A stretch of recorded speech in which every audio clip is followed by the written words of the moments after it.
all very much. Thank you, the Honorable Fadlina Sidek, Minister of Education, for your presence this morning. Mr. Lin Ben Chun, Board Member of Pemingping, Mr. Samuel Pisala, Director of Pemingping, Ms. Aeti Abdullah, my former student and Director of Mass and Fulbright. Now, all of you who are directors, deputy directors, officers in the Ministry of Education, all of you who are leaders of foundations and civil society organizations, colleagues who are academics, lecturers, and who work in higher ed, and dear teachers who are here with us, distinguished guests, ladies and gentlemen. It's a real pleasure for me to be with you here today, and I thank you for the opportunity to have this conversation. Over the last 40 years, I've had the opportunity to talk to hundreds of thousands of teachers, to do research on the work of teaching, on how schools improve, on why some teachers are able to educate their students at much higher levels than others, on how some teachers and some schools are able to develop a wider range of competency than others. And I'm going to try to summarize some of those lessons in today's conversation. Let me begin with a memory. Many years ago, I had the opportunity to advise a national education reform in Paraguay. I only had one son at the time. He came, wife and me. We moved to Paraguay. He was only months old. And this was a moment when the country was trying to transform the curriculum to make it shift from a transmission mode to a student-centered, much more active learning mode. And so one of the things that we did was to study what was happening in schools. We organized a number of focus groups, and we asked the teachers, how's the reform going? And we heard things like this: not very well. They bring us to these training sessions, to these fancy hotels for 3 days. We hear all about this constructivist curriculum, the importance of active learning. We hear about the new textbooks that have been produced. And then we go back to our schools. And I try to take my children out of the classroom to observe, because that's what we have been told. And my principal tells me, what are you doing, wasting your time? Shouldn't you be teaching? And my colleagues in the upper grades tell me, what are you doing here? Your students are going to be ready for me when they come to my grade. And it wasn't rocket science to find that the implementation of this reform was so far apart from the intentions, but it was a context where no one wanted to tell the minister and the people in the ministry that. It was a context in which people leading that system had built their own bubble, where they told each other how wonderful things were going because they had not taken the time to listen to the teachers. So one of the things that we're able to do at some point was to say, how can we make the system move? And we then turned the strategy upside down. Said, why don't we look at interesting things that are happening in schools and study them and codify that knowledge and share it widely. And we produced a little booklet that had basically 7 examples, 7 case studies of innovations that teachers had generated. And we concluded each of those case studies with a series of questions. And we invited schools to meet once a week for an hour, the entire school, and to discuss those case studies.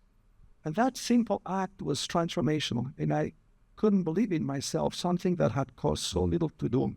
And we had produced something that was basically photocopies of these case studies. How that looking at one work animated people in a way that the previous reform did. So that was a powerful lesson for me at that time, that sometimes telling people from the top what they should do, telling them about everything that is wrong with the system, reminding them of the crisis of learning, doesn't really move people to action. But instead, showing them what is already happening, showing them what is possible, begins a different kind of conversation. Some of it was funny. People wanted to say, why was that school chosen and not mine? That was fine, because that was the whole point, to get people talking about what was happening in the system. Years later, I did a study in Mexico looking at the implementation of a national education reform to promote early literacy instruction. There were many good things about that reform.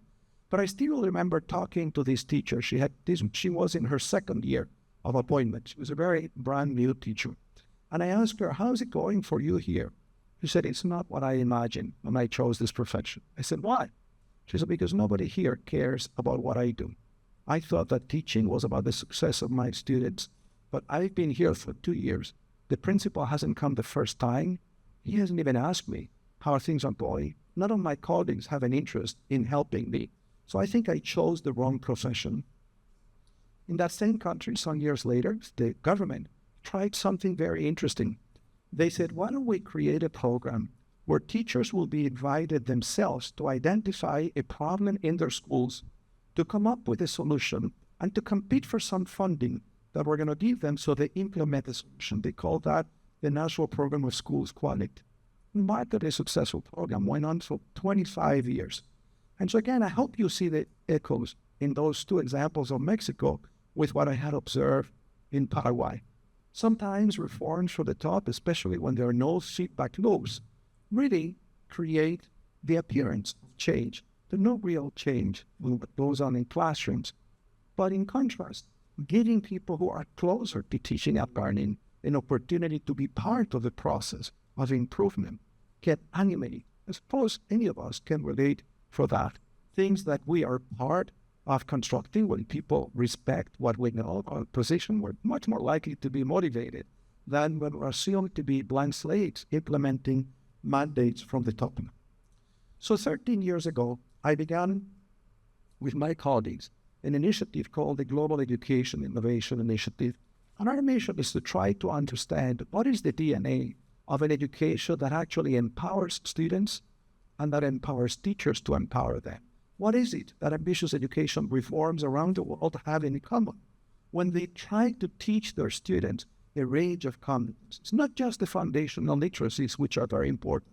Everybody needs to learn how to read and needs to do learning math. But in today's world, we need a lot more than that. So glad to see in your reform how you emphasize the importance of values and character. That is essential. No society can function well if we don't develop the ethical sensibilities of our students.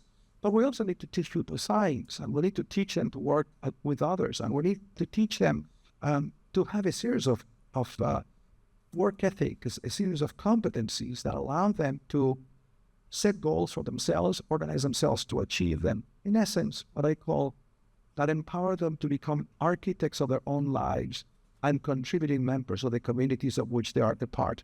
So that's what we have been trying to do for 13 years, basically doing studies. And we've published a range of books sharing that knowledge, many of them open access. Our first studies were about ambitious curriculum reforms. We studied ambitious curriculum reforms in Singapore, in China, in Mexico, in Finland. We said, what do they have in common? And our first two studies were of that sort. We realized that defining an ambitious reform was actually not very difficult. In fact, most people are. You embark in a very ambitious education reform. That is the phenomenon of the day for good reason, because we all realize that the world outside our schools is changing much more faster than our schools.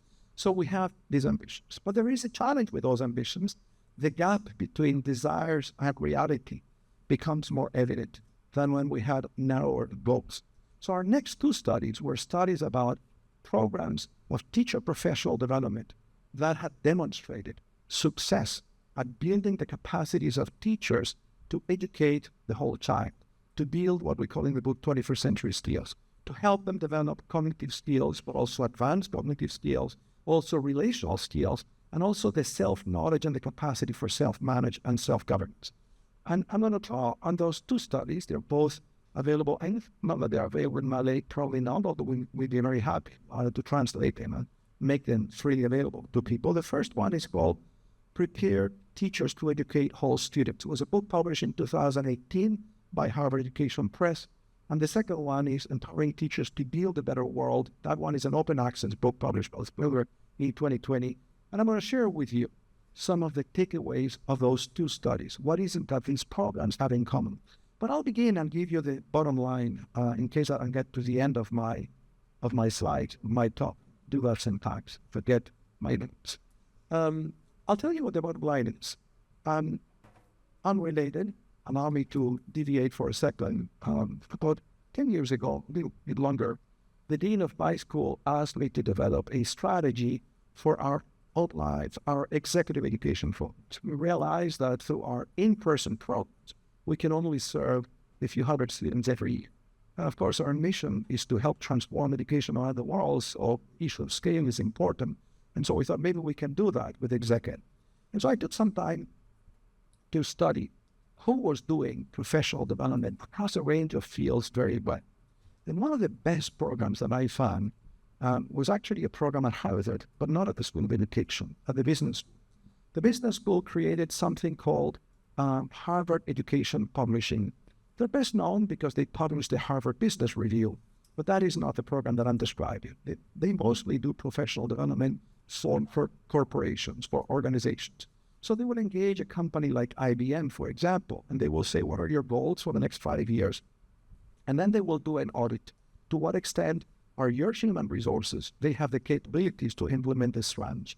And then once they identify the gaps, they develop a professional development program for thousands of people within the multinational organization that is IBM. It's not the same training program. People in senior leadership roles get some kind of training.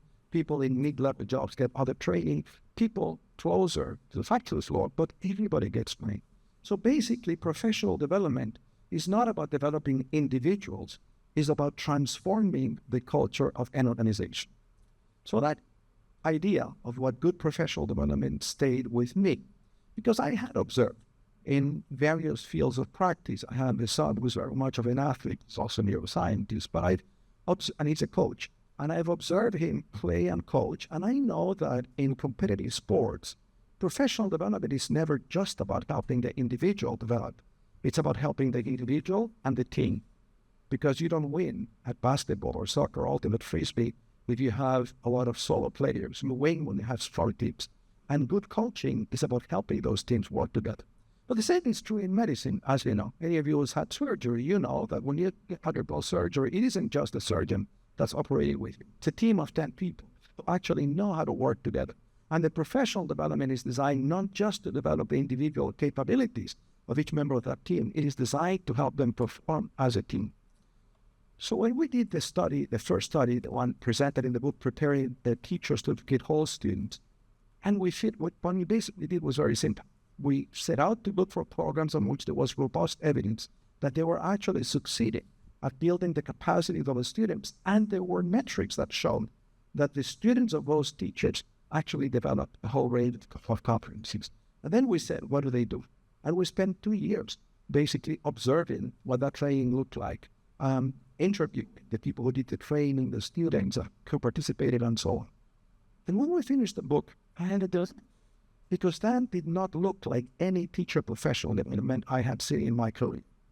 That was much more similar to what Harvard Business Publishing does when they work with IBM. It really was work that was engaging whole teams in professional. It was work that was very much job embedded. It was professional development that was not the usual 3-hour workshop or 3-day workshop. It was work that extended over 2-3 years time in the schools. And I thought, maybe we shouldn't call this book teacher preparation, because this is a different kind of thing. We should give it a different name. And I realized then that one of the challenges with teacher preparation is that we call many different things by the same name. We call an hour lecture teacher preparation. We call a 2-day workshop teacher preparation. We call a 2-year program of people working within your school teacher preparation. But in effect, those are different things. So that is the bottom line of what I'm going to say today. Let me now then try to say. So I want to thank you for this invitation and for the work that is bringing us to this room. The Malaysia Teacher Prize, I was talking to Sam. I was so excited to hear that as part of this prize, you have 15,000 essays from the teachers who competed in the prize, describing what they do. What a golden mine you have there.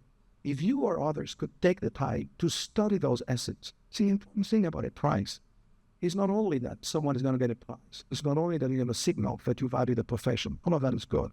The important thing about a prize is that it becomes an observatory of good practice.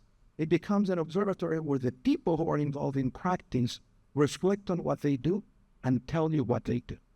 And so I very much hope that you and your colleagues will take the time to go through those 15,000 essays, and you can get a great book. I'd be happy to help writing books. And you could get a great book, an immensely valuable book about what teachers are doing. Remember my example of Paraguay? And there is no question that it would excite your teachers just like that little guide that we did. When we did that little guide with 7 examples, we didn't have this gold mine. I wish we had, but we were in a much more primitive situation to produce those 7 case studies. So I'm very happy that you have this prize, because I think that prize, of course, is a statement about the value that Malaysia places in its teachers. I'm so happy to hear in the presentation, outstanding teachers, heart of the nation. That's great. I hope you repeat that often and that you say that to your teachers. When a country creates a prize that names teachers as leaders, not just instructors, not just civil servants, but leaders, it is making a claim about how change happens in education. And I think that claim is right. And I want to spend the next 30 minutes trying to explain why and what that demands of all of us. So let me begin with a teacher, which is in one of the books that I just mentioned.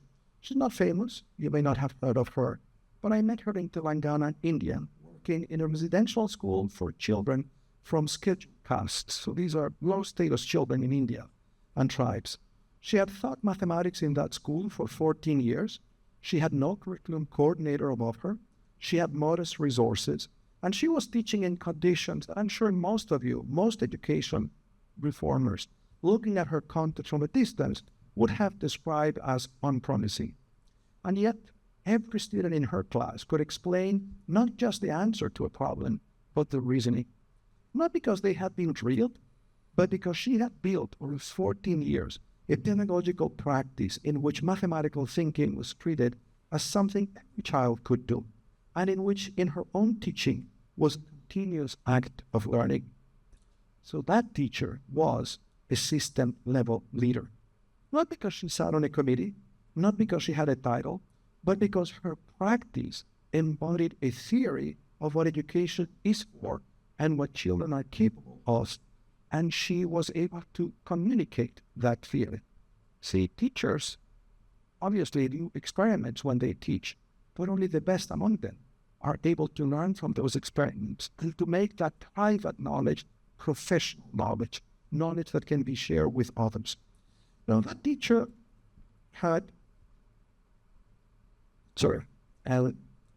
was a system-level leader, as I mentioned.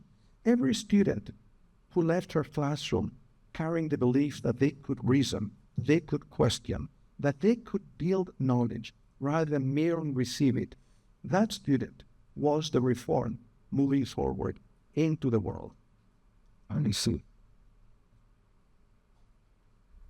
So the central claim I want to develop in the next few minutes is this. Teacher leadership is not primarily formal role, although formal roles matter. It is the practice.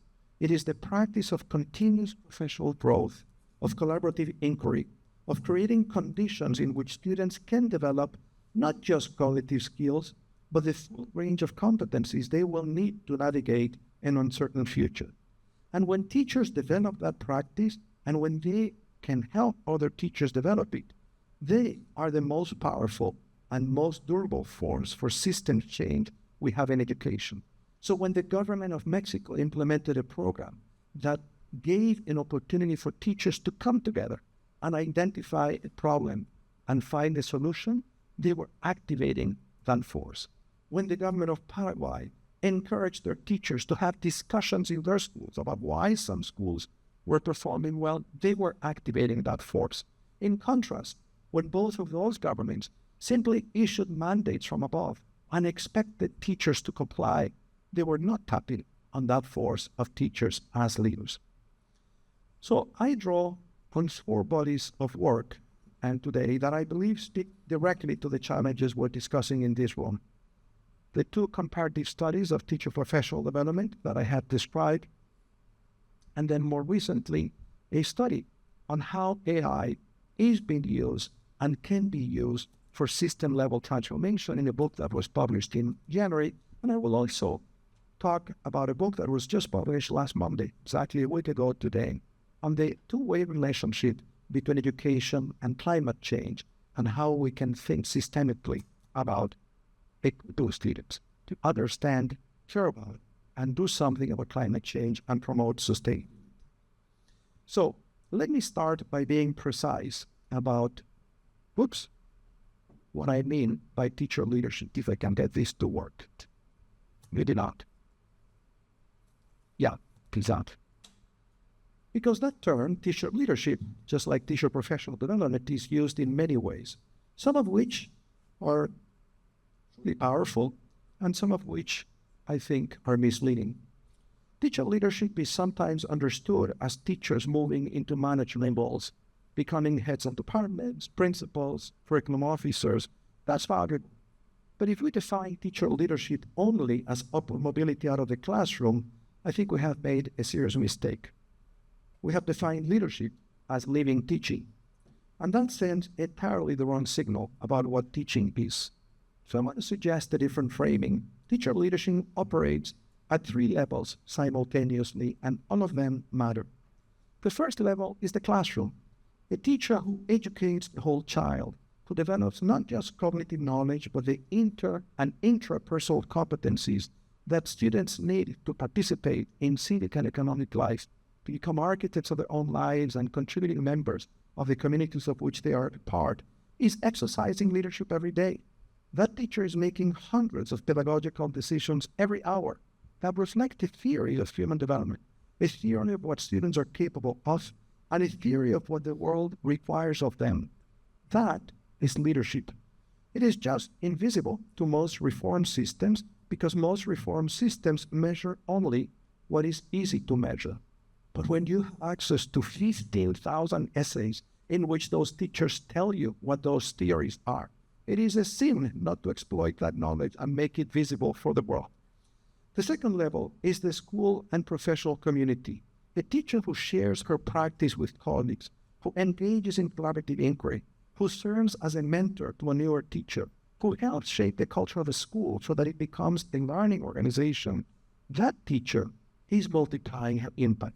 She's becoming, in the language of our research, a force for professional development that is socially situated, sustained, and job-embedded. And that is exactly what our studies show works. The third level is the system and the policy conversation. A teacher who brings her classroom knowledge to curriculum design processes, to teacher prize platforms like this one, to conversations with policymakers and international organizations, that teacher is doing something that the system cannot do without her. She's translating the abstract language of reform into the lived reality of instruction, or vice versa. And without that translation, most reforms stay on paper. And with it, reforms have a chance of reaching students, of changing the culture of classrooms and of schools.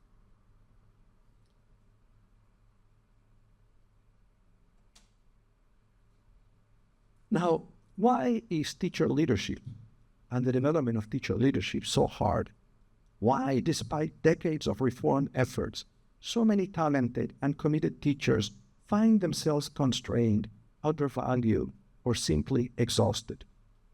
In another book, Educating Students to Improve the World, I propose that educational change, including the development of teacher leadership, requires working at the same time through 5 dimensions. And let me describe that briefly. A cultural dimension, which is basically approaching change the way an anthropologist would. What does the culture of your education system say about what teachers are? Are they professionals whose judgment is respected, or are they seen as delivery agents for curriculum design elsewhere? In many systems, the cultural script for teachers still reflects the earliest stages of teachers. They're seen as civil servants who basically carry out mandates from above. And that's a view of teachers as technicians, not intellectuals or professionals. Changing that script is not a curriculum decision, it's a cultural project. It requires the creation of visible symbols, like your naming, teacher's heart of the nation, very important symbol, to begin to transform how people see teachers in Malaysian society. The Malaysia Teacher Prize is another powerful symbol. The notion that the work teachers do is so important that it deserves to be celebrated. If you were to write that book based on the 15,000 essays, that would be another symbol. It would show that you value what teachers know and what they have to say. And so the second perspective is a professional perspective. Do teachers have the knowledge, the skills, and the collaborative structures to do what is being asked of them? See what the government of Mexico said, let's have teams of teachers generate solutions. It was sending a very powerful signal. We trust you as professionals to be those best equipped to know what problems exist in your schools and to have ideas about how to solve it. And we trust you so much, we're going to give you some resources to put your ideas into practice. And it almost doesn't matter how many resources. Just symbolically, the task of trusting and of telling them you are going to be co-constructing change is extremely powerful, especially in systems where teachers have not been treated as professionals.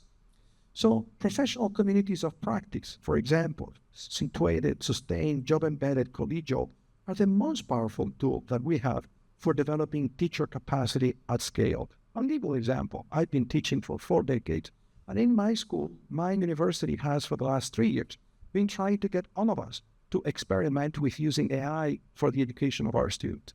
And you know how they're doing it? Very simple. Inviting us to join groups of colleagues with a little bit of facilitation, of support, so we do experiment. And I can tell you I've had so much joy. You've been participating in 2 of those groups, so much joy in sharing with my colleagues the experiments I'm doing, learning from the experiments they are doing. Even though I've been teaching for many years, it reminds me of the joy of teaching and learning to be in a community like that. Much more effective than if the vice provost for teaching and learning had invited us all to a big hall and told us these are the best practices on how to integrate AI and education. So I think professional development communities of practice are a very powerful tool to develop teacher capacity at scale. But most professional development systems still rely on workshops, on cascade training, and one-off settings. I love your strategies in the reform, but I kept looking for where are the professional communities? Where are the opportunities to prepare the teachers? I hope they are there. They were just not in the slide. So our own research across several countries is unambiguous. Programs that feature collaborative learning, active engagement, content-focused, and that are extended over time, not one-off, a year, multiple years. Those are the programs that change practice. Third perspective on the process of change, an institutional perspective. Are the formal structures of the school system, assessment, evaluation, promotion, the organization of time, resource allocation, align with what we say we want from teachers? See, education system is a collection of interdependent components where the interrelationships are more important than the individual contributions of the components.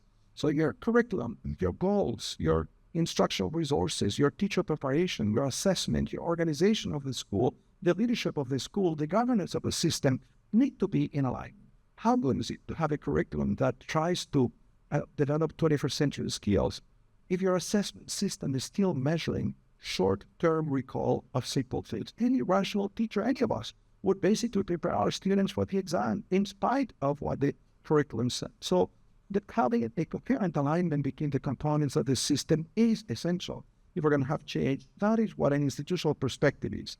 So when teachers are evaluated on student test scores in narrow cognitive domains, and when there is no institutional recognition for the development of socio-emotional competencies, of ethical reflection, for collaborative practice, or for mentoring, we're sending a clear message about what we actually value, regardless of what our policy documents say. Finally, a political perspective. An education system touches just about everybody in a society. And different people have different ideas about what is good, what is just, what is beautiful. And so it's essential to try to build a big tent, to try to bring as many people with different interests as possible under the tent. I think that the very consultative process that you described to develop this reform is a wonderful way to do that. I had read that Malaysia uses those labs to address many problems, not just in education. And I actually teach about those labs in my classes because I think that broad consultation and beginning our process is a very important ingredient of building a political consensus.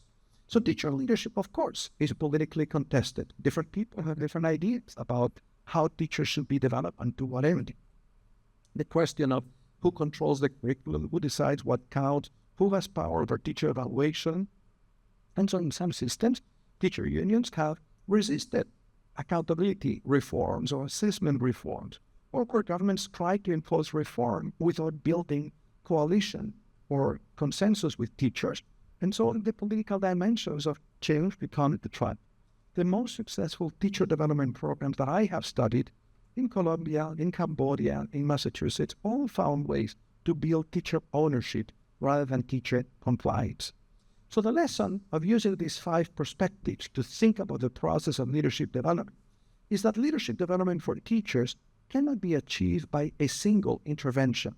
It requires, at the same time, to see the process of transforming development through these 5 lenses. So let me try to talk, if I could, a little bit about what it is done. In the book, Empowering Teachers to Build a Better World, my colleagues and I examined 6 national large-scale programs of teacher professional development across Colombia, Cambodia, the UK, India, Mexico, and the United States. The programs range in scale from those that affected a small district in Massachusetts to national reforms, touching hundreds of thousands of teachers. And the education systems range from some that were highly resourced to those that were severely under-resourced. The goals range from mastery of mathematics, in the case of the UK, to holistic development of cognitive and social-emotional competencies. So I want to share with you the most important lesson from that study because I think it speaks directly to what PMIP is trying to build with the Malaysia Teacher Prize and the Thought Leadership Series. And the lesson is this: the programs that had the greatest impact on teacher practice and therefore on student learning were not the ones that reached the most teachers. They were the ones that took the development of teacher professionalism most seriously. They were the ones that treated teachers as intellectuals capable of inquiry and growth rather than as technicians in need of training.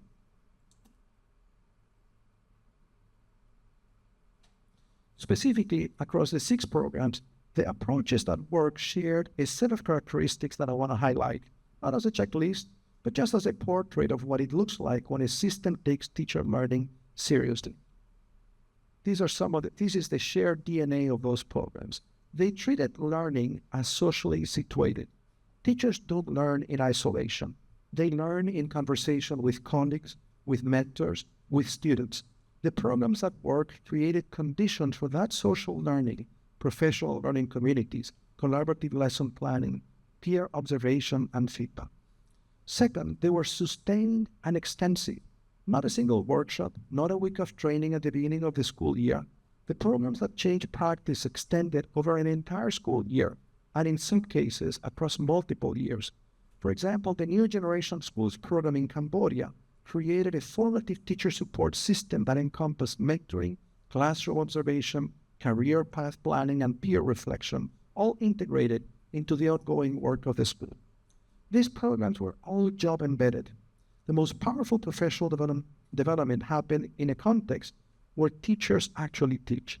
So in Colombia, the program Todos a Aprender, Everybody Learning, which set out to close the achievement gap between rural and urban school. Coaches work alongside teachers, not in off-site training centers. The learning was grounded in the specific students, the specific curriculum, the specific challenges that teachers faced every day in their schools. They took those programs a whole school approach. Individual teacher development without changes in school culture is rarely sustained. And so the programs in Burlington, Massachusetts, and in Telangana worked because they were building schools as learning organizations, creating cultures of collaborative inquiry that supported teacher growth as an ongoing condition for school life, not as an occasional event. And lastly, all of those programs modeled a learning orientation. The organizations that led these programs were themselves learning. When Colombia's program was not achieving its results, it was redesigned. The evidence of limited impact led to a reformulation, not a denial. That kind of institutional learning orientation is essential if teacher development programs are to continuously improve. There is, however, a paradox. The programs with the deepest impact on teacher practice were also the smallest in scale. So in Burlington, it involved just a few schools. In Telangana, in its most intensive form, could cover a few hundred schools. The national programs in England, Colombia, and Mexico, which reached vastly more teachers, through approaches that were necessarily more simplified, more structured, and less responsive to individual teacher needs, had less impact than the concentrated programs. So this is not an argument against scale, but it's an argument for having a theory of how you move from depth to breadth, how the insights generated in small, intensive programs can be used to inform the design of large-scale reform. That theory requires knowing what the non-negotiables are, the elements that must be preserved at scale if the program is to retain its power, and what can be adapted to different contexts and conditions. Mexico's education reform, for example, had extraordinarily ambitious goals. Yours reminds me of it. A curriculum encompassing the full range of cognitive and social-emotional competencies, a new model of education that put schools at the center, but it did not have a clear strategy for how those ambitions would translate into changed classroom practice. It did not have a plan for developing teacher capacity at the level of specificity and intensity that the ambitions required. And when the political window closed, as it always does, there was not enough institutional embedding to sustain the reform without top-level political support. The lesson from Malaysia, I think, is this. The Malaysia Teacher Prize and the Thought Leadership Series and the externships and the mentoring, these are exactly the kinds of investments in teacher professionalism that the evidence supports. The question is how to connect them to a theory of systemic change that allows these investments to compound over time and to reach beyond the individual teachers that are touched by them. I want to make an argument that now that I think gives additional urgency to everything I have said about teacher leadership. We're not just asking teachers to do what teachers have always done, only better. We're asking them to do something truly new. In the two recent books that were just published, as I mentioned, the one on AI and education in the Global South and the one on education for a climate change future, we examine two global forces that are at the same time reshaping the purposes of schooling and testing the resiliency of education systems. And both of these forces have profound implications for what teacher leadership means. The first is artificial intelligence. AI is not coming to education, it's already here, and it's changing the meaning of relevant education in ways that most education systems are not yet responding to. The most important thing that AI changes is not what students need to know. It is what they need to be able to do with knowledge. When AI can generate a competent essay, a plausible scientific explanation, or a data analysis in seconds, the educational question is no longer primarily how much do you know? It is, can you evaluate what you're being told? Can you reason across complex systems? Can you exercise ethical judgment? Can you act with agency in conditions of uncertainty? These are not skills that are developed by teaching students to use chatbots. They're developed by teachers who themselves have the professional depth to create learning environments in which students are challenged to think, not just to produce. They're developed by teachers who have the pedagogical knowledge to design tasks that require reasoning rather than recall, that require synthesis rather than description, that require the exercise of judgment rather than the identification of the right answer. Now, this is one of the most striking findings of our AI book. We found virtually no documented programs designed to help teachers develop their own AI literacy. Systems are deploying AI tools in schools without preparing the teachers who are supposed to use them. They're asking teachers to guide students in the critical evaluation of AI outputs without giving teachers the professional development to do that themselves. And this is a serious gap. And it is a gap that teacher leadership can help close if we create the conditions for teachers to learn from one another, to experiment, to share what works and what does not. The second force is climate change. Climate change is already disrupting education at an enormous scale. 250 million children in 84 countries had their education disrupted by climate-related events last year. Schools are closing due to heat, flooding, and displacement. I know from experience that nobody thinks very well or learns when it's too hot. And at the same time, education systems are being asked to develop in students the knowledge, the agency, and the green skills that climate mitigation and adaptation require. So glad to see that climate, that sustainability along with global literacy, are two of the goals that you have for your students. So that too is a teacher leadership challenge. In the book, we examine 5 narratives of education that require teachers who understand that education is a civic act, not just an instructional act. Now, here's what I find most important about these 2 challenges considered together. They converge on the same set of educational demands. Both require students, therefore teachers, who can think about systems, who can evaluate evidence critically, who can reason ethics and justice, who can act with agency in conditions of uncertainty. Now, these are not separate curriculum requirements. They are the same educational project seen from 2 different angles. And both challenges make the question of teacher leadership more urgent, not less, because neither AI literacy nor climate education can be developed through top-down curriculum mandates.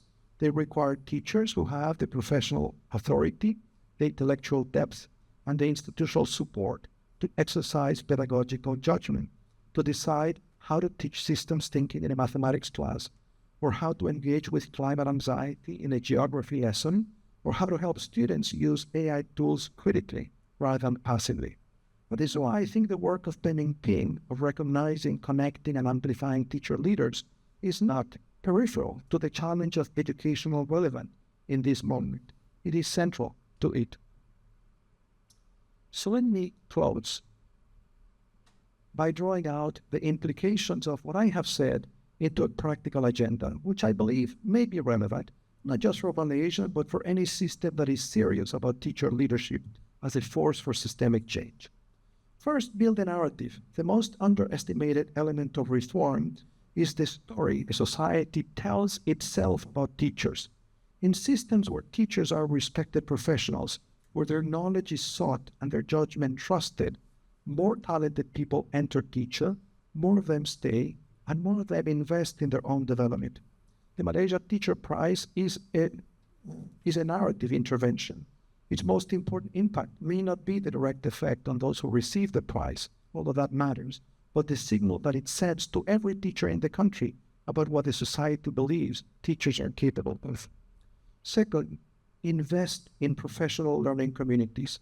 The most powerful vehicle for developing teacher leadership is sustained, job-embedded, collaborative professional learning, not the occasional workshop, not the cascade training model, the creation of communities in which teachers learn together, observe each other's practice, design curriculum together, and reflect on student learning together over months and years, not hours and days. The Fulbright Alumni Network, the Teach for All Network, the MTP Fellows Network, these are assets that can be leveraged to support that. So the question is how to make them into genuinely professional learning communities, not just networks of connection. Third, connect teacher knowledge to the policy conversation. One of the most consistent findings of my research is that the most successful reforms were the ones where teacher knowledge was taken seriously in the design process, not just consulted, not just invited to respond to a draft, but truly integrated into the intelligence that shaped the reform. The Thought Leadership series that begins today is a mechanism for that integration, so I encourage the organizers to design it so that what teachers share in this role actually shapes decisions about curriculum, about professional development, policy, and resource allocation. Fourth, create institutional alignment, system alignment. Teacher leadership will not flourish without institutional conditions that support it. Time for collaboration, assessment systems that value the full range of what teachers are developing in students, promotion pathways that reward professional growth and leadership within teachers, not just moving outside the classroom, career ladders that create visible rewards for excellence in teaching. None of this is easy, but all of them are necessary. Fifth, develop AI and climate literacy in teachers. I said this already, but I want to say it again because it's urgent. Teachers cannot develop AI literacy in students if they don't have it themselves. They cannot teach climate action if they feel professionally unprepared for the complexity of the topic. The professional development agenda for teacher leadership in 2026 must include both, not as additions to an already crowded agenda, but as expressions of what it means to teach for relevance in the world that we live. 6, build the theory of scale. The Malaysia Teacher Prize is reaching a relatively small number of teachers, as it should, given its focus on recognition and deep investment. The question that every successful small-scale program eventually faces is, how does this learning travel? How does the exemplary practice of an MTP fellow reach the 20 or 200 or 2,000 teachers in the network, in the district, in the state? Building that theory of scale and building it before it is urgently needed is one of the most important tasks of the organizations in this room. And 7, sustain the political will. The most fragile element of any education reform is political continuity. Reforms that are too closely identified with a single minister, a single government, a single moment, are vulnerable to the inevitable change of political winds. The most doable reforms are those that have built ownership across cultural, professional, and institutional domains, so that the reform continues because it is embedded in the practice of thousands of teachers and the expectations of thousands of families, not because it has political protection from above. So let me close where I began. I began with a teacher in Telangana. She was not famous. She was not recognized by a prize. She did not attend international conferences, but she was, without question, a system-level agent of change, because the students she sent into the world were different from the students who enter her classroom. And some of those students became teachers themselves. And the practice she had developed over 14 years of treating mathematical reasoning as something every child could do, enter the ecosystem of her school and then her community in ways that outlasted her presence in any single classroom. And this is what teacher leadership ultimately looks like. It's not a title, it's not a role, it's a practice. Disciplined, reflective, collaborative, and oriented toward the development of the whole child. A practice that, when it is supported by the right cultural, psychological, institutional, professional, and political conditions, becomes a force for the kind of systems change that lasts. And this is what I believe Pemingpin is building. That is what the Fulbright Network at 80 years has helped to sustain across borders. That is what Teach for All is working to amplify. And that is what the teachers in this room are already doing every day in every classroom. Thank you. I look forward to the conversation.